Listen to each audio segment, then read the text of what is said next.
सर्द हवाओं की सरसराहट के बीच घने जंगलों के बीच एक पुराना किला खड़ा था। गांव वाले इसे शापित किला कहते थे कि वहां जो भी गया कभी लौटकर नहीं आया। समय के साथ किले की दीवारें टूट चुकी थीं, खिड़कियां टूटी और अजीब तरह की लताएं चारों ओर फैल चुकी थीं।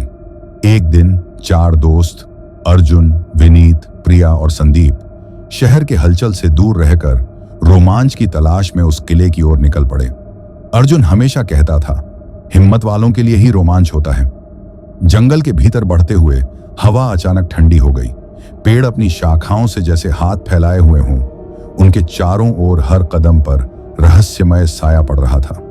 प्रिया ने धीमे से कहा, यह जगह सच में अजीब है। विनीत ने हंसते हुए जवाब दिया, अरे डरपोक मत बनो, सिर्फ पुराना किला है। लेकिन उसके शब्दों में भी एक अनजानी घबराहट छुपी हुई थी।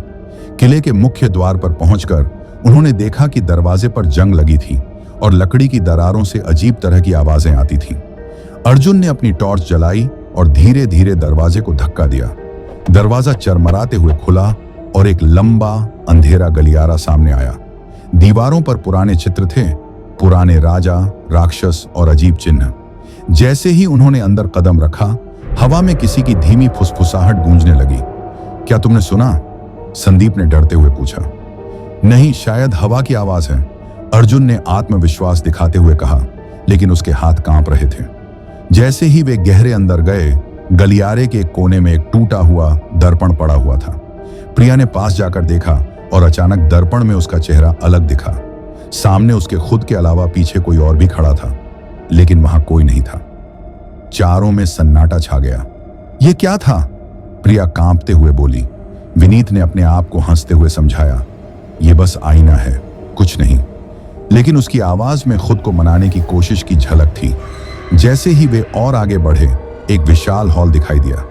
हॉल के बीच में एक पुरानी मेज रखी थी और उस पर एक लाल किताब पड़ी थी। अर्जुन ने झिझकते हुए किताब उठाई।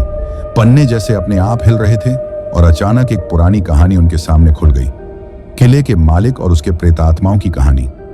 कहानी में लिखा था कि यह किला शापित था और जो भी इसमें रात बिताएगा वह कभी वापस नहीं लौटेगा। संदीप ने हंसते हुए कहा, यह सब तो सिर्फ कहानी है, हमें डरने की जरूरत नहीं। लेकिन तभी हॉल की दीवारों पर अचानक अजीब निशान उभर आए, जैसे कोई अंधेरे में छिपा उनका पीछा कर रहा हो। प्रिया जोर से चिल्लाई, हमें यहां से निकलना चाहिए। लेकिन जब वे दरवाजे की ओर दौड़े तो देखा कि दरवाजा खुद ब खुद बंद हो गया। अंधेरे में चारों दोस्तों की सांसें तेज हो गईं।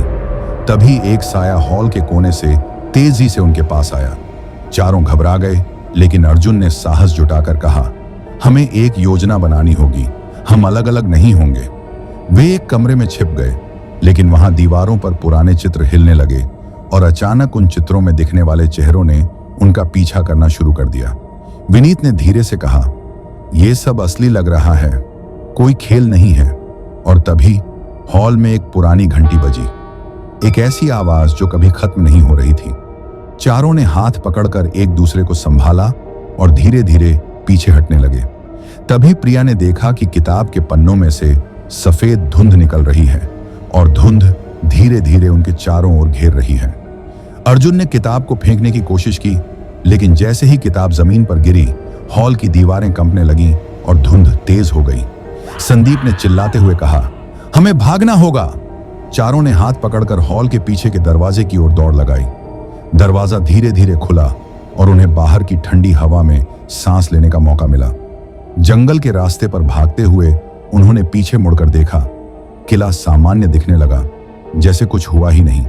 लेकिन अर्जुन ने देखा कि उनकी पीठ पर कभी न मिटने वाले निशान थे, जैसे किले की शक्ति ने उन्हें कभी न छोड़ने का निशान दे दिया हो। चारों दोस्त समझ चुके थे कि उन्होंने एक शापित रहस्य को छू लिया था और यह रहस्य उनके पीछे सदा के लिए रहेगा।